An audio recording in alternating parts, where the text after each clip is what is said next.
For years, I've been excited by the idea of haphazardly placing your speakers in your oddly shaped room and then using computational audio to fill in the gaps and get a great surround experience. But the last time I tried to deploy it, the proprietary protocol caused weird connectivity issues that I was never able to resolve, and I ultimately had to abandon it. My hope is that all changes today. LG sponsored this video, sending over their SoundSuite AI family of products, including the first soundbar that can act as a lead device for Dolby Atmos Flex Connect, which is pretty much exactly what I just said. Wireless connectivity between all of your speakers, you kind of put them wherever you want, you run a calibration, and incredible Dolby Atmos sound that blends right into your living space. Let's start with one of the key building blocks that'll make up a system like this, the LG SoundSuite AI M7.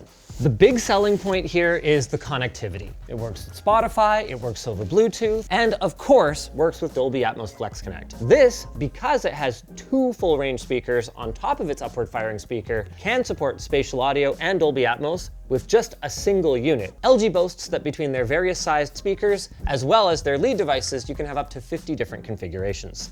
This is a really important thing, by the way. Both the M5 and the M7 have a hardware mic switch, so you can turn those off if you want. Also down here is a USB-C input if you want to connect your phone and just play music over it. Simple power button, bass port, and there you go.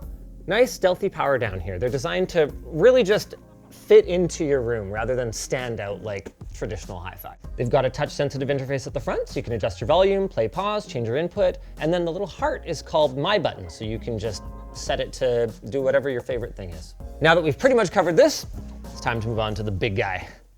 Oh, that's really heavy. One moment, please.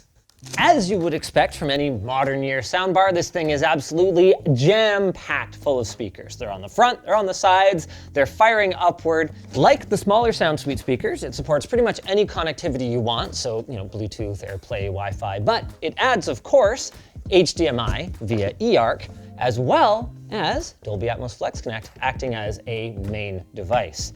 That is in no small part thanks to its inclusion of LG's Alpha 11 AI Gen 3 processor, which, as far as we can tell, is actually the same processing chip that's going to be in the new LG G6. We've only got a G5 here today, which also supports Flex Connect, but you can do more speakers with the soundbar. So you would have to have the TV, a sub, and 3 speakers, so a total of 4 devices, whereas with this bad boy, we can have 4 speakers around the room and a subwoofer and our soundbar. This is a disappointing trend. There's only a single HDMI port on the soundbar. I do understand why they've made this choice. It can simplify things for more normie TV owners. You just plug this into your eARC and then use your TV inputs. You don't have to worry about, oh, well, hold on, which inputs do I have as a pass-through on my soundbar and which ones am I doing through my TV? But the geek in me is just like, more HDMI ins, I want it. I love this though. Another mic switch. We've also got a USB port, power in, and look at these delightful clicky buttons. Power, volume, input, Bluetooth, Wi-Fi, and another one of those customizable buttons. You know what I'd like to see soundbars include? Just a couple little rubber feet, just in case you have a stand in this style and you don't want to put it right in the front. LG also does support wall mounting, of course, with an optional accessory if you're more into that sort of thing, but we're gonna go this route today. Speaking of accessory ideas, let's have a look at what is included. Get a remote, power cable, and aforementioned wall bracket, but that's it. Power, HDMI, and love soundbars or hate them, you gotta admire the simplicity. Look at that, they used the same mold for the remote for both the TV and the soundbar, but the buttons are slightly different. The good news is, if I have this remote, I don't need this one. Obviously, we're gonna have to hook up some more devices and play around with their sound follow feature, especially because I'm not sitting directly in front of it. We'll get to that later. But first, just initial impressions of the soundbar. Actually, I'm gonna go centered for that. We'll do sound follow later. Did you guys leave the rears on? No, I unplugged them, didn't I? That's kind of nice.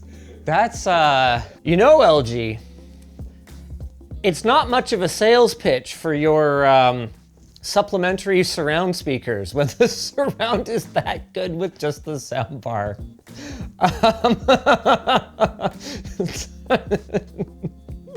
Huh. Okay.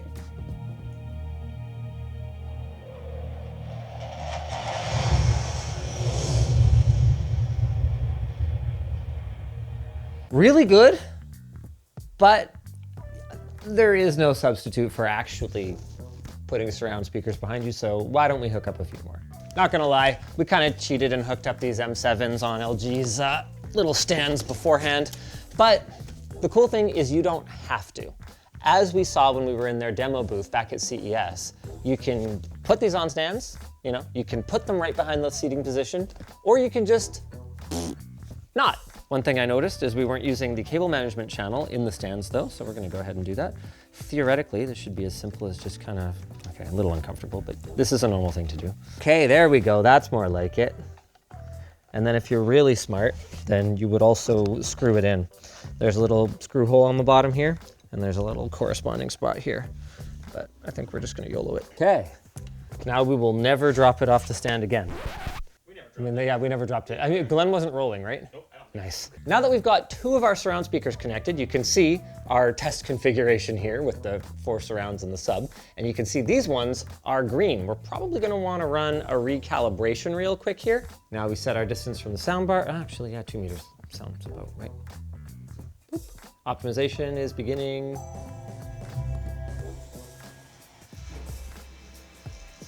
Oh, and this is a perfect time to point out that sound follow allows you to move and then set your positions. I could be over here, you know, maybe I don't have an optimal living room configuration. I can go like this.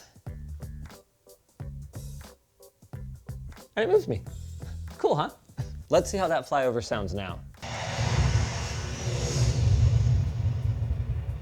It's better. It's not as much better as I might have expected. I mean, the soundbar does such a good job on its own, but I mean, that's the thing about height channels and rear channels is that most of the movie is up here.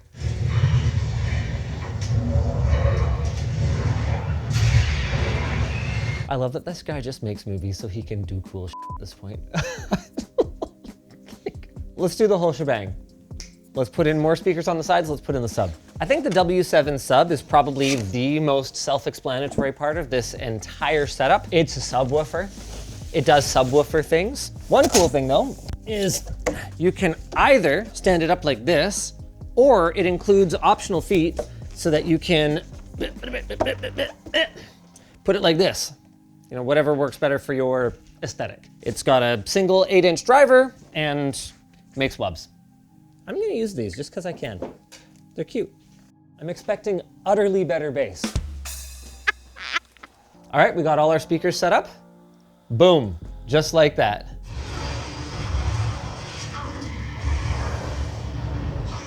Based on my experience, kind of going through the various stages of setup that you can build with this, I'm gonna say something that might not make LG feel that comfortable in a sponsored video.